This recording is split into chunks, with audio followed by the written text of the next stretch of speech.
Hello, good day students. आज का हमारा टॉपिक है बेटा एक्सरसाइज 3.3 बुक एनसीईआरटी। प्रोबेबिलिटी में 13.3 एक्सरसाइज है जिसमें हम बेस थ्योरम और टोटल प्रोबेबिलिटी के कुछ क्वेश्चन डिस्कस करेंगे। तो Bayes theorem is very very important topic और इसमें से हर साल एक क्वेश्चन जरूर आता है।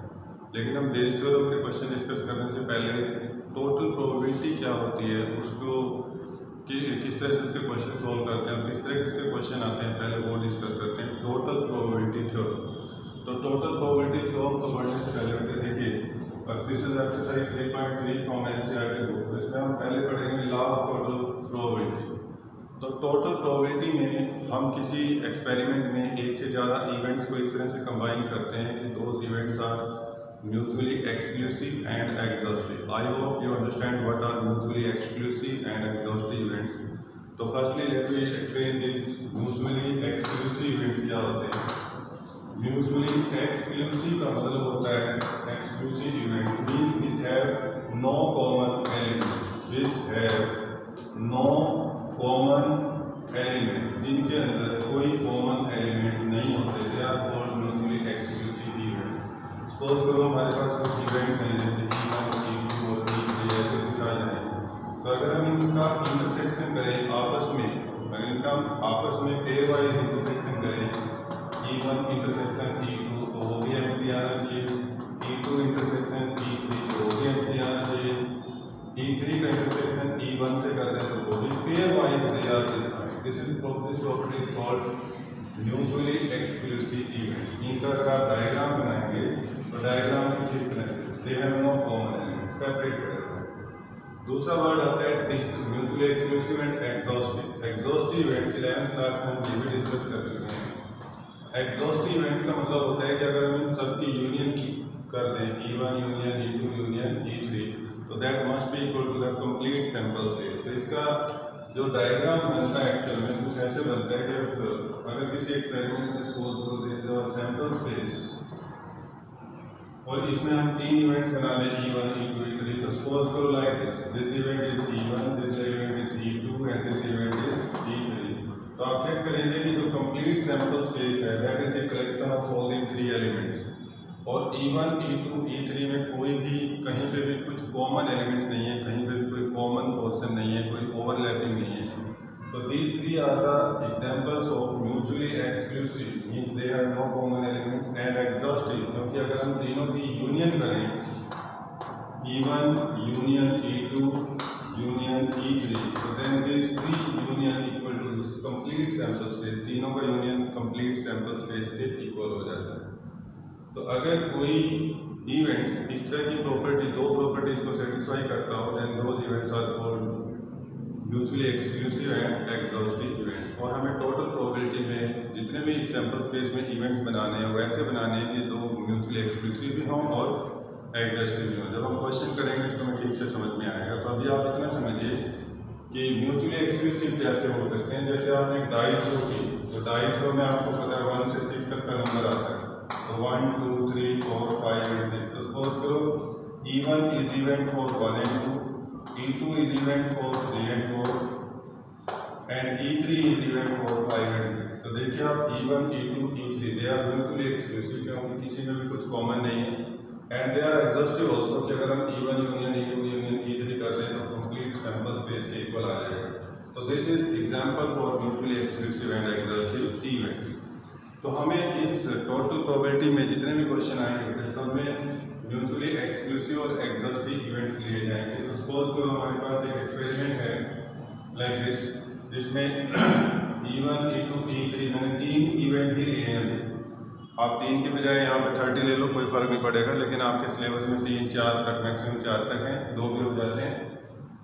तो let S be the sample space with events E1 E2 and E3 which are mutually exclusive and exhaustive. जिनमें E1 E2 और E3 तीन इवेंट्स हैं जो म्यूचुअली एक्सक्लूसिव और एग्जॉस्टिव, उनमें कुछ भी कॉमन नहीं है और उनकी यूनियन करेंगे तो कंप्लीट सैंपल स्पेस के इक्वल आ जाएगा।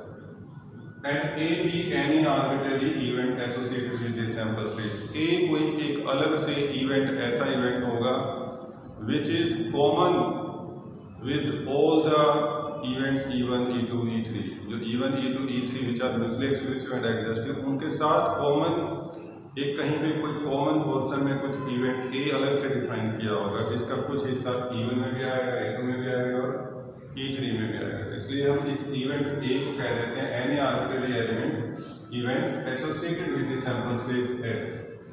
और हमें ये जो कॉमन इवेंट आ रहा है ए, जिसका कुछ ना कुछ हिस्सा कॉमन है सभी E1, E2, E3 इवेंट्स के साथ, हमें हर बार इस कॉमन इवेंट ए की प्रोबेबिलिटी निकालनी होती है।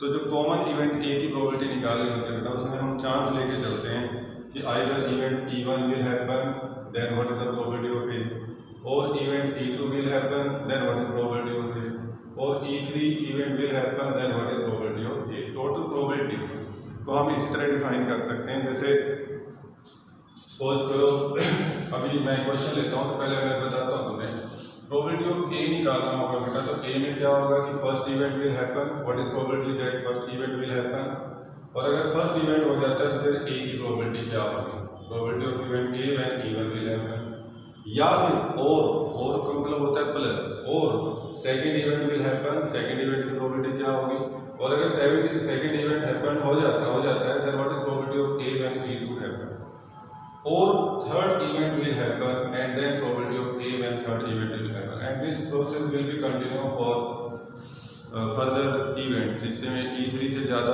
3 से ज़्यादा इवेंट्स हो सकते हैं, 3, 4, 10, 20 जितने भी होंगे तो आगे फर्दर एसोसिएट होती चली जाएगी। तो this is called total probability theorem, इसको हम टोटल प्रोबेबिलिटी थ्योरम बोलते हैं बेटा। और तुम्हारी NCERT बुक में नोट कर लो, जो तुम्हारी NCERT की बुक है उसमें तुम्हारा जो क्वेश्चन नंबर 1 और एक लास्ट एग्जाम्पल, बस यही 2 क्वेश्चन हैं टोटल प्रोबेबिलिटी के, बाकी के सारे पेज थ्योरम के ऊपर है। क्वेश्चन नंबर 1 और लास्ट एग्जाम्पल, बस ये 2 ही क्वेश्चन टोटल प्रोबेबिलिटी के NCERT बुक में। एलिमेंट में जाओगे तो वहाँ पे तुम्हारी कंप्लीट एक्सरसाइज, इस टोटल प्रोबेबिलिटी के ऊपर बेटा एक कंप्लीट एक्सरसाइज दे रखी है, और बेस्ट तो रहता है कि आप कंप्लीट एक्सरसाइज करें, क्योंकि नहीं तो NCERT से फिर आधा अधूरा नॉलेज होता है।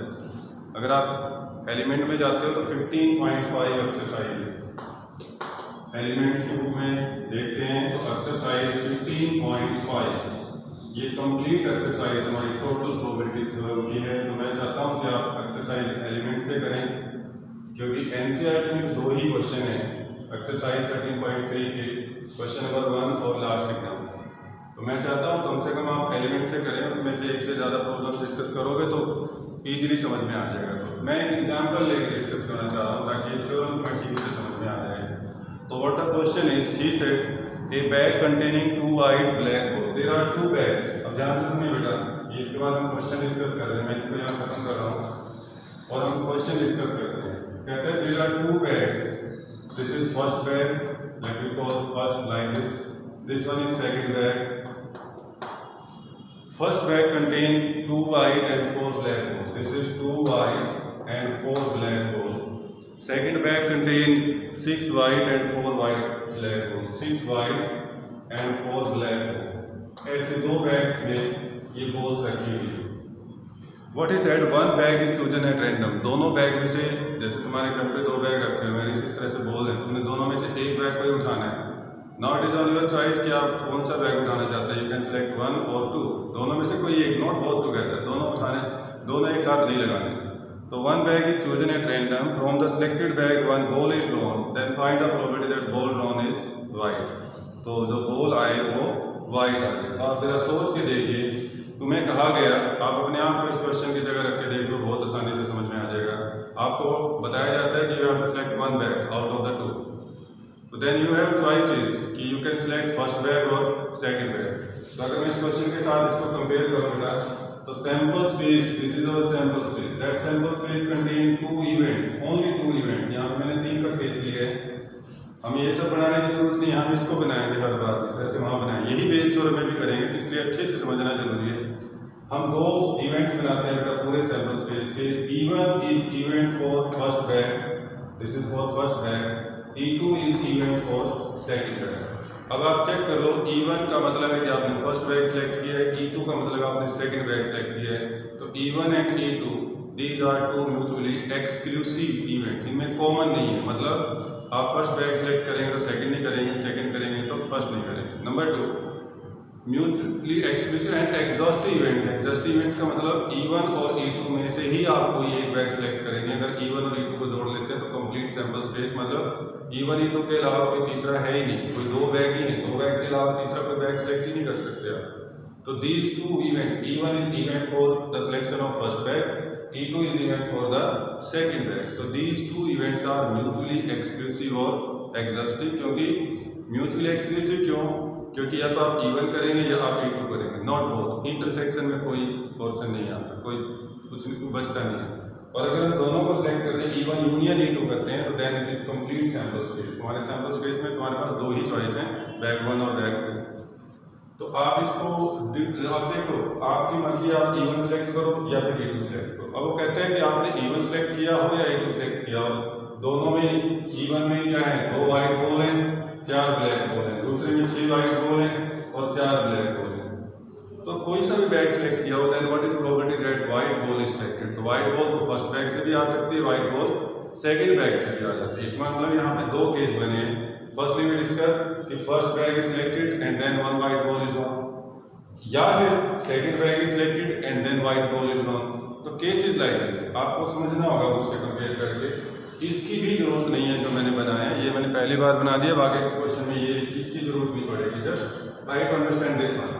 आप यहाँ लिख करें बेटा, फर्स्ट बैग ऐसे थोड़ा सा बेस बना दो। First bag contains 2 white and 4 black balls. जो सेकंड बैग है, second bag that contains 6 white and 4 black balls. Let, ये सारी बातें आपको लिखनी है क्योंकि आप CBSE की तैयारी कर रहे हैं। Let E1 and E2, these are the events for selecting first and second bag respectively। दोनों बैग एक में लिख दिया respectively। तो clearly these E1 and E2 are mutually exclusive and exhaustive and their probabilities are always greater than 0। क्योंकि E1 भाई first bag select करें, इसकी प्रोबेबिलिटी 1/2 हो जाएगी, और सेकंड बैग सेलेक्ट करें उसकी भी प्रोबेबिलिटी 1/2 हो जाएगी। आपके सामने जब दो बैग रखे हैं तो प्रोबेबिलिटी आगे आगे हो जाती है। तो probability of every event must be greater than 0। तो यहाँ पे ये E1 और E2 तीनों कंडीशन सेटिस्फाई करते हैं, mutually exclusive, exhaustive and their probability is greater than 0 से बड़ी है। तो देयरफॉर अब देखो प्रोबेबिलिटी क्या, what is probability of E1, this is 1/2। पहला बैग सेलेक्ट किया या फिर दूसरा बैग सेलेक्ट किया, that is probability of this is also 1/2। Okay, अब कंडीशनल प्रोबेबिलिटी में आ जाओ ना। अब एक कॉमन इवेंट की बात कर रहा था मैं, लेकिन यहाँ पे मैंने डॉटेड लाइन से दिखाया, तो यहाँ पे भी एक कॉमन इवेंट आ जाएगा E1 और E2 के साथ। कॉमन इवेंट मैं ऐसे दिखाता हूँ, कॉमन इवेंट थोड़ा बड़ा सा बना लेना हर बार। ये क्या था, इसमें 2 वाइट और 4 ब्लैक, इसमें 6 वाइट और 4 ब्लैक, ऐसे था कुछ। तो एक कॉमन इवेंट बना लो बेटा, ऐसे बना देना हर बार। A, this common event is with A as well as with B, दोनों के साथ आ जाता है इसका प्रोबेबिलिटी। जैसे इसमें भी देखो तीनों के साथ है। और A ऐसा इवेंट होगा which is common with E1, E2, E3, E4। जैसे यहाँ पे A इवेंट क्या है, फॉर गेटिंग वाइट बॉल, जिस चीज की प्रोबेबिलिटी पूछी होगी उसने फाइनली, उसको हम कॉमन इवेंट लेंगे। He said find probability of getting that ball drawn is white. ये एग्जांपल नंबर 1 है एलिमेंट बुक से 15.5 एक्सरसाइज का, कि वो जो बॉल निकाल ली है तुमने, चाहे फर्स्ट बैग से निकाल ली हो चाहे सेकंड से, what is probability that ball is white. तो let A, this is event for white ball, ये वाइट बॉल के लिए मान लो इवेंट। तो बताइए मुझे, now probability of getting white ball when first bag is selected. अगर फर्स्ट बैग सेलेक्ट किया गया हो बेटा, यानी कि E1 सेलेक्ट किया गया हो, then what is probability of getting white ball. तो देखो वाइट बॉल अगर फर्स्ट बैग सेलेक्ट कर गए तो सेकंड को तो भूल जाओ, फर्स्ट में 2 वाइट और 4 ब्लैक हैं, तो इसका मतलब 2/6 हो जाएगा number of white ball divide by total number of ball. तो दिस प्रोबेबिलिटी इज 1/3। देन अगर सेकंड बैग सेलेक्ट किया हो, then what is probability of getting white ball when second bag is selected. तो सेकंड बैग सेलेक्ट किया हो आपने, तो this is white ball 6 है, टोटल नंबर ऑफ बॉल्स 10 है, तो दिस इज 2 तो देखो बेटा, जब आपके सामने दो बैग रखे हैं तो दो में से कोई एक बैग आप सिलेक्ट करेंगे, आइदर E1 और E2। तो E1 की सिलेक्शन की 1/2 है तो E2 की भी 1/2। दोनों ही बैग में वाइट बॉल है। तो अब नेक्स्ट क्वेश्चन आ जाता है कि अगर आपने फर्स्ट बैग सिलेक्ट किया तो what is probability of selection of white ball, that is 2/6 1/3। और अगर आपने सेकंड बैग सिलेक्ट किया हो then what is probability of getting white ball, this is 6/10 to 3/10। लेकिन in overall you want a white ball to be drawn, आप चाहते हैं कि वाइट बॉल निकले, उसकी प्रोबेबिलिटी क्या होगा। तो it means finally you want that what is probability of A. तो प्रोबेबिलिटी ऑफ ए में अब आपके पास दो केस हैं, आइदर केस फर्स्ट और केस सेकंड। जब भी और बीच में आए तो प्लस का निशान है, आइदर फर्स्ट केस और सेकंड केस और थर्ड केस और फोर्थ केस। तो यहाँ पे दोनों केस एक साथ नहीं हो सकते, वो दोनों केस क्या है, फर्स्ट बैग सिलेक्ट हो या फिर सेकंड सिलेक्ट हो। तो इसका मतलब एक केस है कि फर्स्ट बैग सिलेक्ट हो, दूसरा केस है सेकंड बैग सिलेक्ट हो। तो हम इसमें लेंगे फर्स्ट बैग सिलेक्ट कर लिए, मान लो हमने probability of that first bag is selected and then probability of getting white ball when first bag is selected. पहली बात तो फिर फर्स्ट बैग को सिलेक्शन करने की प्रोबेबिलिटी कितनी है, 1/2 है। फिर अगर फर्स्ट बैग सिलेक्ट हो गया तो उसके अंदर से वाइट बॉल निकलने की प्रोबेबिलिटी है, into means probability of getting first ball, then probability of getting first ball when first bag is selected, probability of getting white ball when first bag is selected. और का मतलब plus. दूसरा option क्या हो सकता है बेटा कि सेकंड बैग सिलेक्ट हो, तो probability of selecting second bag this is E2 and into probability of A when E2 occur, probability of getting white ball when second bag is selected. तो ये दो केस थे क्योंकि दो ही इवेंट बने E1 और E2, ऐसे 3 बन जाते 4 बन जाते तो कोई फर्क नहीं पड़ता। आप जस्ट ये वैल्यू पुट कर दो, सिंपल वही कंडीशनल प्रोबेबिलिटी। और तो दिस इज 1/2 इनटू ये कितना होता है बेटा 1/3 प्लस E2 की प्रोबेबिलिटी 1/2 इनटू E2 की प्रोबेबिलिटी 3/5। तो टोटल अगर वैल्यू देख लो कितना बनता है, this one is 1/6 1/10, 1/6 plus 1/10 LCM ले लेंगे तो 60 एलसीएम बनता है। तो 6 इंटू 10 प्लस 6, तो दिस इज 16 डिवाइड बाई 60 और यू कैन से 4 पे कैंसिल हो जाएगा, 4/15 is the probability of getting white ball. White ball की प्रोबेबिलिटी 4/15 में कुछ गलत कर गया, 6 इंटू 10 आ जाएगा, 10 इंटू 6 10 प्लस 6 16 कुछ 1/2 इंटू 6/10, सॉरी मैंने कुछ गलत लिख दिया था, ये 1/2 into 6/10 1/6 plus 3/10, this is 1/6 plus ये 3/10, 1/10 नहीं, दिस इज 3/10, तो that's why this is 10 into 6 into 3 18, तो दिस वन इज 28 और 7/15 आंसर है। तो आप इस क्वेश्चन को समझिए, this one is simple question है। इसमें आपको हर बार दो एग्जॉस्टिव केसेस या 3 दे रखे होंगे तो उन तीनों में 1 बाय 1 करके लेंगे और फिर तीनों में एक कॉमन क्वेश्चन दिया होगा। ऐसे आप आगे चलें, एक और क्वेश्चन डिस्कस करते हैं, एक फर्दर और क्वेश्चन करते हैं। एक नेक्स्ट क्वेश्चन देखिए,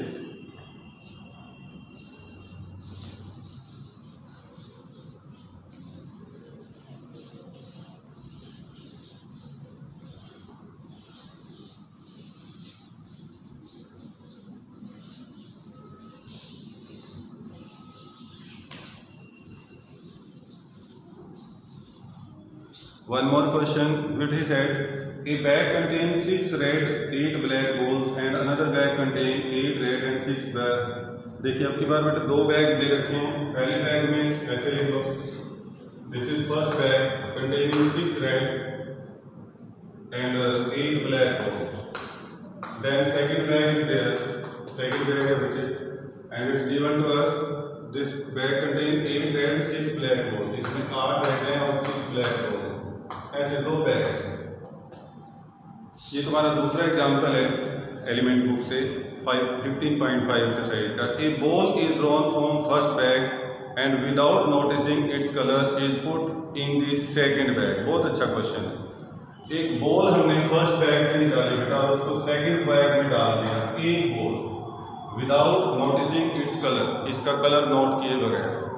तो अब सोच के देखिए, इसका कलर नोट नहीं किया, इट मे बी रेड और ब्लैक, तो दो ऑप्शन बन जाएंगे कि red ball is transferred from first bag to second bag और black ball is transferred from first bag to second bag, क्योंकि आपने कलर नोट नहीं किया।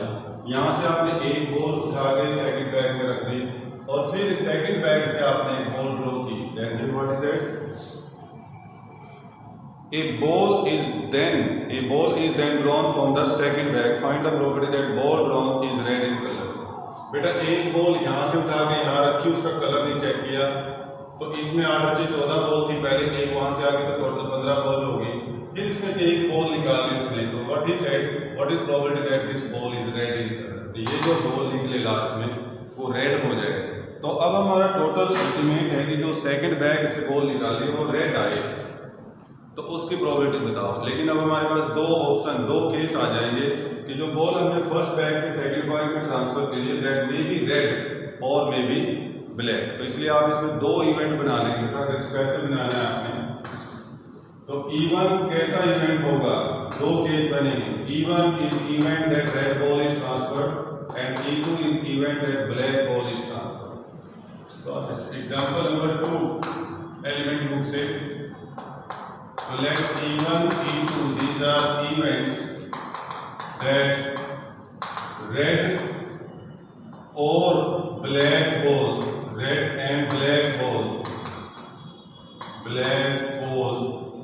transferred here from first bag to second bag respectively मतलब आप जानते हैं। तो therefore what is probability of E1 बचे? हाँ जी, E1 की बताइए। मतलब कि यहाँ से बॉल बेटा ट्रांसफर हुई है दैट मे बी रेड, वो रेड भी हो सकती है या फिर ब्लैक बॉल ट्रांसफर हो सकती है। देखो ऐसे रेड बॉल के लिए क्या हो जाएगा? रेड बॉल ट्रांसफर हुई हो तो आप इसका मतलब रेड बॉल निकाल लिए तुमने यहाँ से, तो number of red ball divide by total number of ball, तो 6 और 8 40। और बेटा यहाँ पे इससे पहले ऊपर लिख लेना चाहिए there are 6 red and 8 black ball in first bag and 8 red and 6 black ball in second bag। ये पूरी इंफॉर्मेशन आपको उससे अपने क्वेश्चन में देनी है। तो 6 by 14 बेटा इसको कैंसिल करो तो कर लो 2 from 7। Probability of getting black ball is transferred, what is probability that black ball is transferred? Black ball transfer का मतलब यहाँ से ब्लैक बॉल निकाली हो आपने, तो how many black balls are there? 8 और टोटल नंबर ऑफ बॉल 40। तो ये फिर से कैंसिल हो जाएगा, तो दिस इज 4 upon 7, सॉरी 7, ये 4 upon 7, ये 3 upon 7, 3 upon 7 and 4 upon 7। Okay, तो आपने बेटे यहाँ से यहाँ तक एक बॉल ड्रॉप कर दी, चाहे वो रेड की या फिर ब्लैक की। उसके बाद आपने एक बॉल इसमें से निकाल ली, तो what is probability that ball drawn from the second bag is red in colour? तो इसका इवेंट का नाम ए लिखो, इस इवेंट का नाम हमने ए रख दिया, क्योंकि सेकंड बैग से तो रेड कलर की बॉल निकल ही सकती है, चाहे यहाँ से रेड ट्रांसफर हुई हो चाहे यहाँ से ब्लैक, तो वो कॉमन इवेंट हो जाएगा, उसको नाम ए देते हैं। तो let A this is event for getting, क्या नाम है उसका, red ball from second bag. Red ball आ गई सेकंड बैग से, so therefore what is probability of getting red ball from second bag when red ball is transferred from first to second? जब पहले bag से दूसरे में red ball transfer करी गई है, यहाँ से यहाँ तक जब रेड बॉल ट्रांसफर की गई है तो फिर रेड बॉल निकलने की प्रोबेबिलिटी, तो सोच के देखिए आप, बी केयरफुल, सोचिए जब यहाँ से यहाँ एक रेड बॉल ट्रांसफर कर दी तो इसका मतलब यहाँ पे जो नंबर ऑफ रेड बॉल है वो 9 हो जाएंगे। बी केयरफुल, ध्यान दो मेरी बात। यहाँ से आपने रेड बॉल ट्रांसफर की तो पहले 8 थी, एक और बढ़ जाएगी रेड बॉल, तो 8 + 1 9 रेड बॉल हो जाएंगी, और हमें रेड बॉल की प्रोबेबिलिटी निकालनी है, इसलिए 9 और टोटल नंबर ऑफ बॉल्स बेटा 9 + 6 15 हो जाएंगे। ये बात को समझो, बस यही चीज इंपॉर्टेंट है, क्योंकि 8 और 6 14 बॉल थी जिनमें 8 रेड और 6 ब्लैक थे, अब एक रेड और ऐड हो जाती है, तो इसलिए रेड बॉल हो जाती है 9 और टोटल नंबर बॉल हो जाती है 50।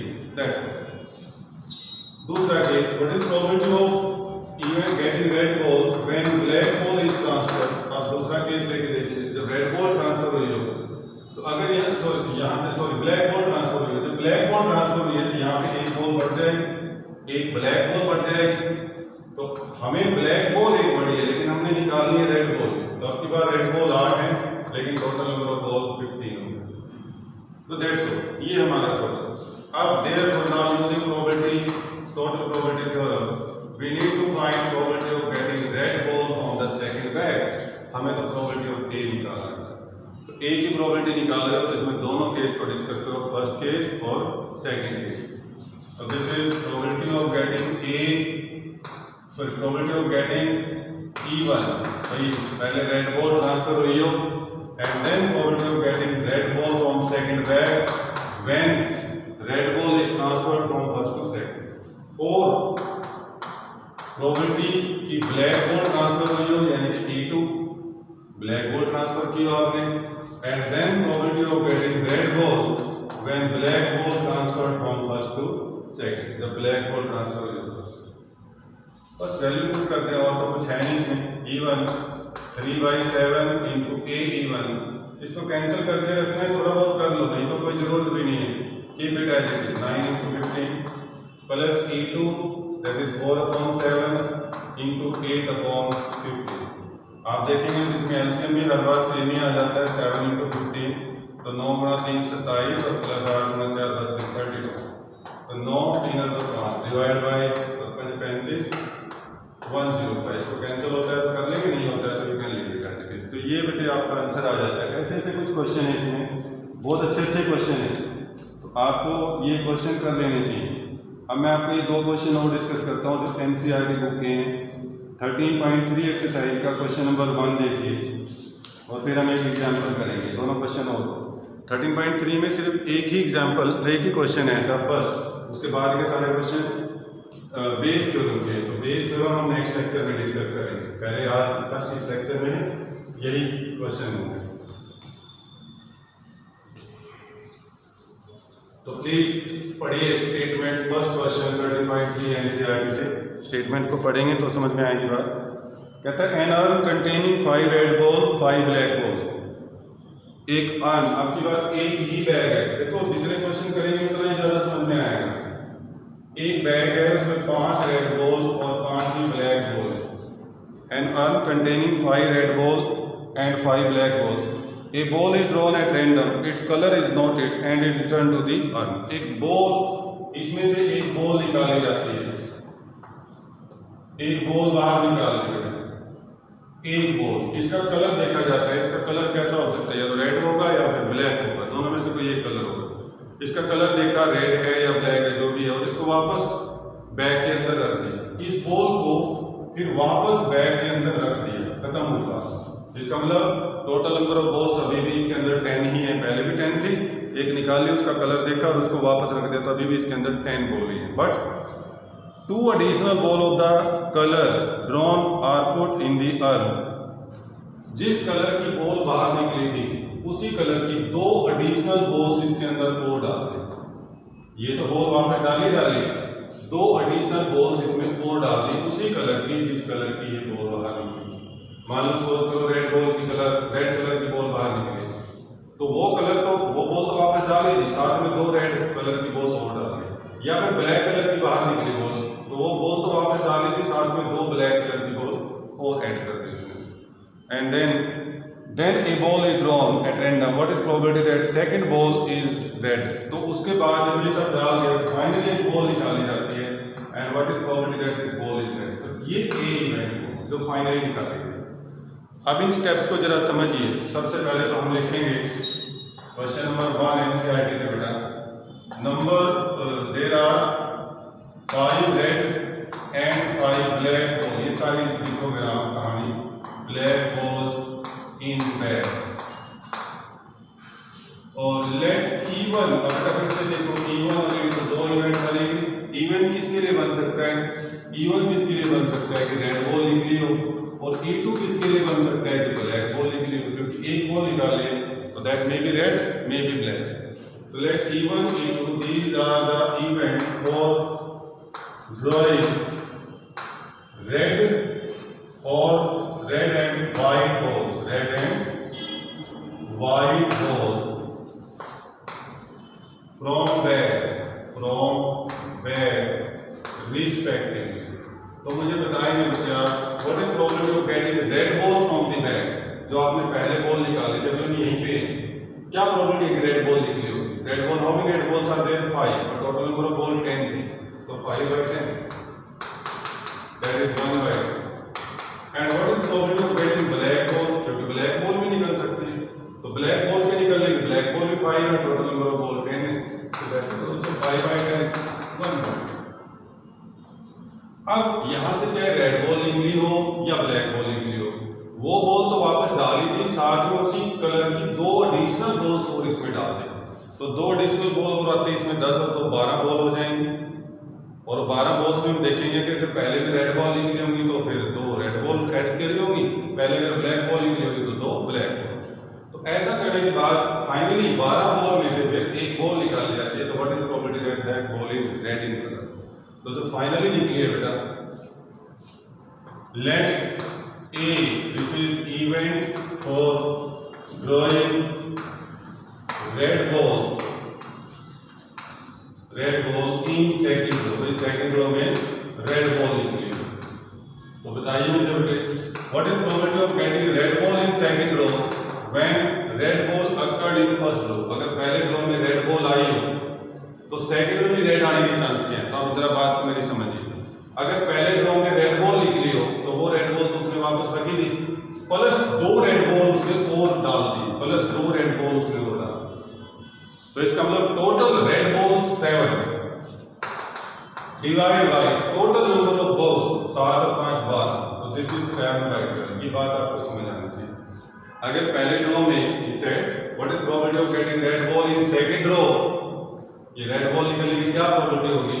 अगर फर्स्ट रो में रेड बॉल निकली, अगर फर्स्ट रो में रेड बॉल निकली होगी बेटा, तो वो रेड बॉल तो उसने वापस डाल दी है, साथ में 2 एडिशनल बॉल और डाल दी रेड कलर की, तो टोटल रेड कलर की बॉल 7 और टोटल बॉल 7 + 5 12, इसलिए probability of getting red ball 7 by 12। दूसरा option, probability of getting red ball in second draw when black ball is occurred in first draw. जब first रो में black ball निकली हो, तो सोचिए जरा, अगर ये फर्स्ट रो में ब्लैक बॉल निकली होगी तो उस केस में फिर इसमें 2 ब्लैक बॉल डाली है इसके अंदर, ठीक है ना? तो आपकी बात 5 रेड और 7 ब्लैक रह जाएंगे, लेकिन हमें फाइनली निकालनी है रेड बॉल, तो इसलिए number of red ball that is 5 divide by 12, 5/12, वो 5/12। एंड लास्ट में then probability of event a event की प्रोबेबिलिटी, मतलब probability of getting finally red ball.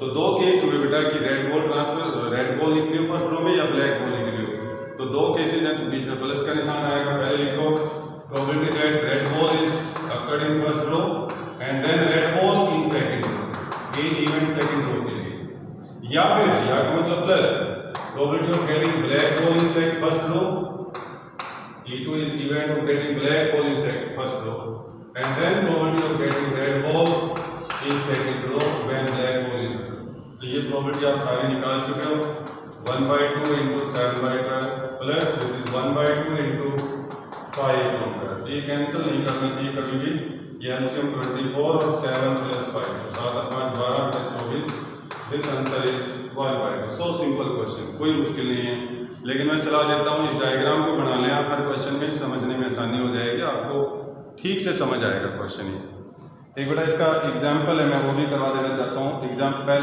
First example मतलब एग्जाम्पल नंबर 15 है, 13.3 का फर्स्ट एग्जाम्पल है ये, और एग्जाम्पल का नंबर 15 है। ये क्वेश्चन भी टोटल प्रोबेबिलिटी का है, इसके अलावा बाकी के सब क्वेश्चन बेस थ्योरम के ऊपर है, इसलिए मैं बार बार कह रहा हूँ इस लेक्चर में हम टोटल प्रोबेबिलिटी डिस्कस करेंगे, नेक्स्ट में बेस थ्योरम डिस्कस करेंगे। तो देखिए ये एक एग्जांपल है, a person is undertaken A construction job, एक आदमी है जैसे ठेकेदार टाइप है, उसने कहा कि मैं कंस्ट्रक्शन जॉब मैं करता हूँ, उसने बोला कि मैं करूँगा construction job. The probabilities are 0.65 that there will be a strike and 0.80 that construction job will be completed on time if there is no strike, and 0.32 the construction job will be completed on time if there is a strike। मतलब जैसे मैं ठेकेदार हूँ, मैंने कहा कि मैं ये स्कूल की बिल्डिंग मैं खड़ी कर देता हूँ, ठीक है, लेकिन जो मैं मजदूर लगाऊंगा स्कूल की बिल्डिंग को बनाने में, उनमें स्ट्राइक होने का चांसेस हैं, स्ट्राइक हो भी सकती है, स्ट्राइक नहीं भी हो सकती है, लेकिन स्ट्राइक हो या स्ट्राइक ना हो, दोनों ही केसेस में जो वर्क है वो कंप्लीट होने की प्रोबेबिलिटीज दे रखी हैं आपको। तो वो कहता है कि स्ट्राइक हो या ना हो, doesn't matter, what is the probability that construction work will be completed in time. तो बेटा यहाँ पे आपके पास ये सैंपल स्पेस है और इसमें दो इवेंट्स बनेंगे, E1 is the event that there will be strike and E2 is the event that there will be no strike. तो लेट E1 एंड E2, या E1 को ऐसे डिफाइन कर लो, this is the event that there will be a strike, in construction zone, and E2 is the event that there will be no strike, कोई strike ना हो। तो therefore probability of E1, तो आप जरा स्टेटमेंट में ढूंढो कि स्ट्राइक होने के चांस कितने लिखे हुए हैं उसने। तो he said probability are 0.65 that there will be strike, भाई स्ट्राइक हो जाए इस बात के चांस 0.65। तो what is probability that there will be no strike. देखो जरा, तुम मान लो तुम बना रहे हो बिल्डिंग को और तुम्हारी बिल्डिंग को बनाते हुए मजदूर स्ट्राइक करें, इस बात के चांस 0.65 है। तो इस बात के चांस कितने होंगे कि स्ट्राइक ना हो? तो दो ही तो चॉइस होते हैं, आइदर स्ट्राइक होगी और स्ट्राइक नहीं होगी। इसका मतलब स्ट्राइक होने प्लस ना होने की प्रोबेबिलिटी का सम हमेशा 1 होता है। अरे probability of any event plus probability of its complement is always 1। तो प्रोबेबिलिटी स्ट्राइक होने की E1 0.65 है, तो स्ट्राइक नहीं होने की क्या हो जाएगी? 1 माइनस प्रोबेबिलिटी ऑफ E1, तो 1 minus 0.65 that is 0.35। Be careful, कैसे किया आपने, ये 0.35 है भाई। स्ट्राइक होने की प्रोबेबिलिटी 0.65 है, तो स्ट्राइक नहीं होने की प्रोबेबिलिटी कैसे हो जाएगी? 1 में से माइनस कर देंगे, 1 माइनस 0.65 दैट इज 0.35 ना। अब स्ट्राइक होती है या नहीं होती है, उन दोनों केस में जो वर्क है, कंस्ट्रक्शन वर्क है, वो टाइम पे कंप्लीट हो जाता है। देखो जैसे उसने बोला हुआ है 0.80 that construction job will be completed on time if there is no strike, and 0.32 the construction job will be completed on time if there is strike. मतलब स्ट्राइक हो या ना हो, दोनों में ही कंस्ट्रक्शन जॉब कंप्लीट हो जाता है टाइम पे। तो determine probability that construction job will be completed on time. मैंने फिर बता रहा हूँ, जिस चीज की प्रोबेबिलिटी पूछी जाती है वही तुम्हारा लास्ट में ए इवेंट होता है। तो construction job will be completed on time let this event is a, और ये ए E1 में भी पॉसिबल है और E2 में भी, मतलब स्ट्राइक होगी तब भी पॉसिबल है, स्ट्राइक ना हो तब भी पॉसिबल है। इसलिए ए को मैंने दोनों तरफ से कॉमन ले लिया, E1 में भी और E2 में भी। इसको डिफाइन करें, let A, this is event that construction work will be completed on time, वो टाइम पे कंप्लीट हो जाएगा। तो बेटे probability of event A when E1 occurred, इसका मतलब है what is probability that construction work will be completed on time if there is a strike। तो आप जरा देखिए क्या लिखा है, अगर स्ट्राइक हो तो कंस्ट्रक्शन जॉब कंप्लीट होने की प्रोबेबिलिटी 0.32 है। उसने लिखा है 0.32 that the construction job will be completed on time if there is a strike. तो this is 0.32 and construction job will be completed on time if there is no strike. अगर strike ना हो, E2 is the probability that strike ना हो, तो उसकी probability 0.80 दे रखी है, 0.80। ठीक है जी। अब बेटे आपको तो क्या चाहिए, व्हाट यू वांट कि construction job will be completed on time. आपको बस ए की प्रोबेबिलिटी निकालनी है कि construction job will be completed on time. It doesn't matter strike हो रही है तो, स्ट्राइक नहीं हो रही है तो। जैसे आपका ओनर कहता है कि मुझे कंस्ट्रक्शन जॉब कहाँ टाइम पे चाहिए, I don't bother about that कि देयर इज स्ट्राइक और नॉट स्ट्राइक। तो what is probability that construction work will be completed on time. So therefore is probability of E1 into probability of A. पहले ले लो कि strike होने के chance क्या है, और अगर स्ट्राइक हो जाती है तो वर्क कंप्लीट होने की प्रोबेबिलिटी क्या है, प्लस दूसरा ऑप्शन क्या हो सकता है कि स्ट्राइक ना हो and then what is probability that work is completed on time. तो आप बस समझना ही तो, और कुछ भी नहीं है। E1 this is 0.65, E1 this is 0.32, better to write in bracket, plus E2 this is 0.35 into E2 that is 0.80. Now you can multiply it and you will get your answer. Okay, next lecture में बेटे हम Bayes theorem को discuss करेंगे। तो अभी आप ये 2 question और एलिमेंट की बुक से 15.5 एक्सरसाइज के कुछ और क्वेश्चन करके देखें। मैंने 4-5 क्वेश्चन कराए हैं, आपको कम से कम 15 क्वेश्चन करने चाहिए इसके ऊपर, तब आपके ठीक से क्लियरेंस होगी इस पर। ओके, नेक्स्ट लेक्चर में हम डिस्कस करेंगे बेस थ्योरम। तो क्वेश्चन किसी को कोई डाउट है तो बच्चा डिस्कस कर सकता है मेरे से। Okay, good day.